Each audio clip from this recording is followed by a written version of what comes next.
If we lose the bees, we will not do very well as humans. They're a great little animal, as far as I'm concerned. Art and Cherie Andrews got together 32 years ago, but 16 years ago they embarked on a honeymoon that continues. The couple owns and operates Chinook Honey Company on a spread just west of Okotoks.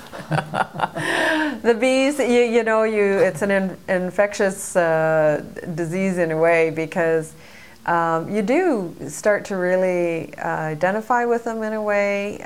You try to nurture them, obviously, because a huge part of beekeeping is keeping them healthy and trying to give them optimum conditions so that they can produce honey for themselves, obviously, because it's definitely a requirement for them, but then the surplus, of course, goes to the beekeepers. So when you see happy bees, it makes everybody happy. We brought in 120 from New Zealand last year. Packages, 3 pounds of bees, a queen, and we put them into a hive, usually in April, and then we nurture them until probably end of May or June, when we put them out in the fields. And from there, we'll keep an eye on them all summer.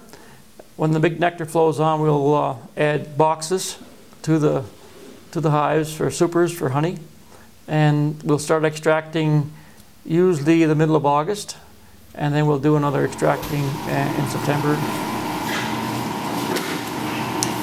In September, Art heats his extraction building to 100 degrees Fahrenheit, where he pulls and separates wax from honey. If you hear a very high whine in their wings, they're usually upset. Otherwise, they're just flying, and when they get really mad at you, they tend to bring the pitch up in their wings a little bit. If we smell what they call, there's different kinds of pheromones, and if they have that pheromone, you can tell if they're going to be angry or not angry. So what are all these bees doing right now? Well, they're coming and going, and they're bringing in nectar, so they can give it to another bee to make honey. And some of them are nurse bees, take care of the queen, to help the young when they're born, so they can get food. They all have a role, and how to determine it, nobody seems to know for sure. Lately, we've had lots of problems with diseases and cold weather and so on. The bee population has been dropping off. Hopefully, we'll get this under control in the next few years. Hang in there. We're farmers. Honey, nature's sugar, liquid gold. Tastes good too.